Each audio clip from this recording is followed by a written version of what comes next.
Certa vez, Giga Akutami se encontrou pessoalmente com Deus e com o conhecimento que ela adquiriu, ela fez esse painel lendário do Itadori, simplesmente humilhando Mahito e mostrando a ele todo o seu conhecimento semântico, fazendo paralelo em tempo real do coelho e do lobo. E assim Akutami fez uma das melhores cenas da ficção. E recentemente Giga Akutami se encontrou mais uma vez com Deus e fez outro painel que é simplesmente outra pedrada. E nesse painel nós vemos Sukuna finalmente pagando por seus pecados e sendo solado pelo poder do estoicismo.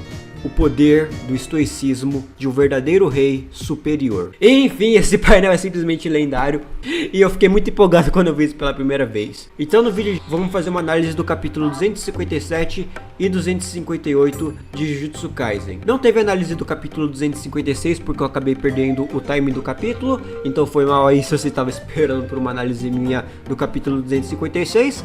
Mas de forma resumida, eu só queria destacar os últimos painéis do capítulo 256, que mostra o Larui mostrando outra parte de sua técnica, que ele consegue desviar a atenção de qualquer pessoa para ele. E ele fez isso com Sukuna, que ele ficou até com os olhos de coração. Ou seja, um personagem que ninguém botava fé foi muito responsável pela atual ruína do Sukuna. E quando o Sukuna teve sua atenção desviada, o Itadori foi lá e meteu um Kokusei nele para ele ficar esperto. E no que ele acertou esse ataque é que veio o despertar de Uji Itadori. E é isso que a gente vai ver agora no capítulo 257. E o capítulo 257 já começou como? Com simplesmente o melhor design de Sukuna. Sim, o design de Sukuna no corpo do Megumi é muito bom. Eu acho que é até melhor do que o Sukuna de 4 braços que a gente tá vendo atualmente.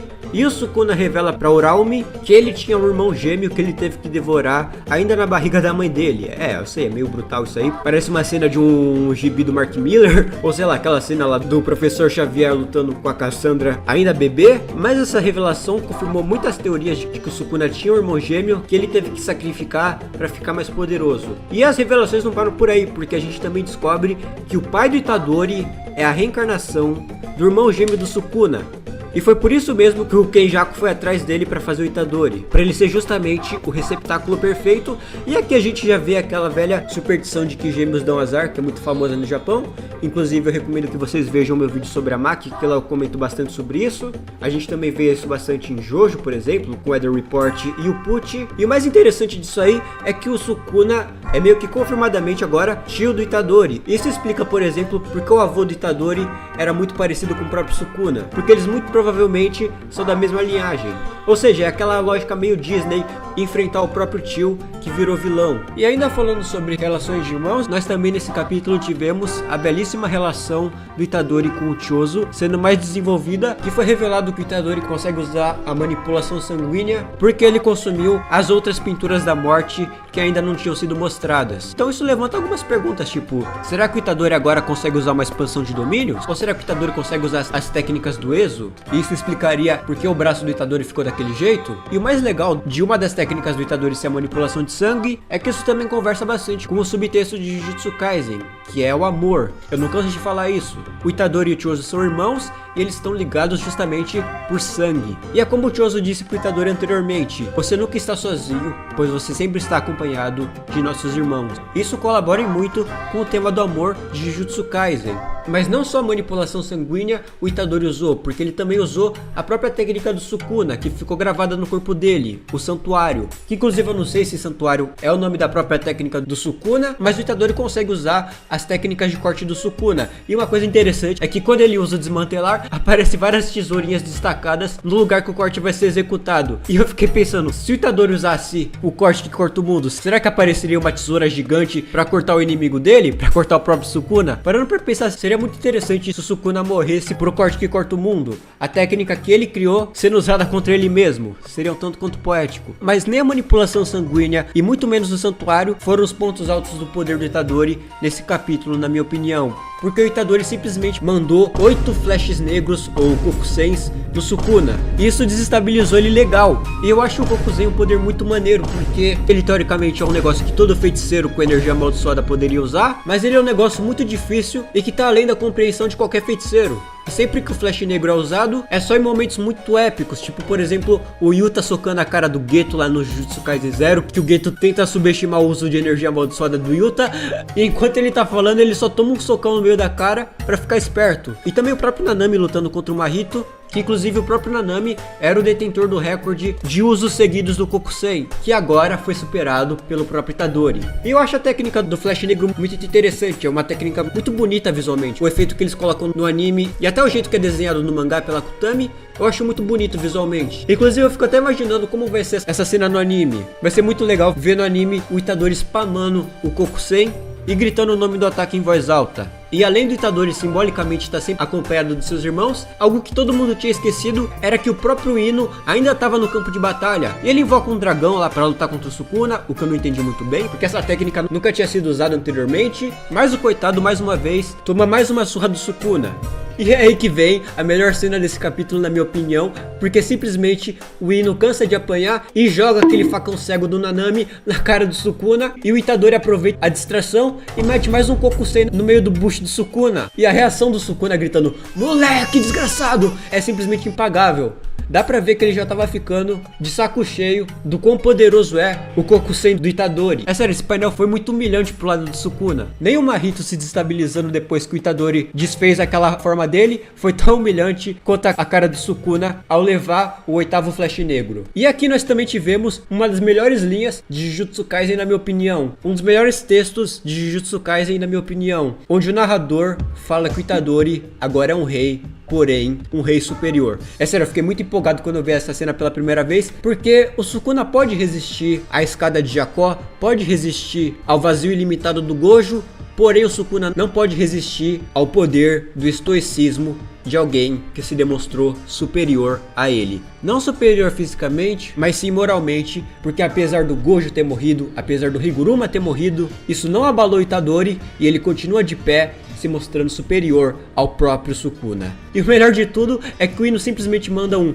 vai lá, Tigrão, acerta ele com força. É sério, essa frase do Ino foi simplesmente muito boa. O cara representou todo mundo que tava lendo o capítulo. Protejam o Ino, ele não pode morrer. E agora indo pro capítulo 258, a gente vê todo o dano que o Sukuna recebeu do Itadori. Porém, uma coisa que foi muito bem lembrada aqui é que o Sukuna também acertou alguns Kokuseis antes, o que ajudou ele no controle de energia amaldiçoada. E segundo o próprio narrador, ele, assim como o Satoru Gojo, devia usar isso para regenerar o seu corpo, principalmente regenerar os seus braços, porque aí sim ele ia poder usar o corte dimensional de novo e até executar suas técnicas com melhor facilidade, porque né, ele estaria com seus braços de novo. E atualmente ele tá com duas mãos direitas, o que não ajuda muito. Porém, o Sukuna decidiu, ao invés de usar a técnica reversa para se curar, ele decidiu recuperar a expansão de domínio dele, e o resultado foi essa monstruosidade aí que vocês estão vendo. O santuário do Sukuna ficou todo disforme, justamente por causa de todo o dano cerebral que o Satoru Gojo causou. Eu acredito também que os ataques que ferem a alma do Itadori também ajudaram para a expansão de domínio do Sukuna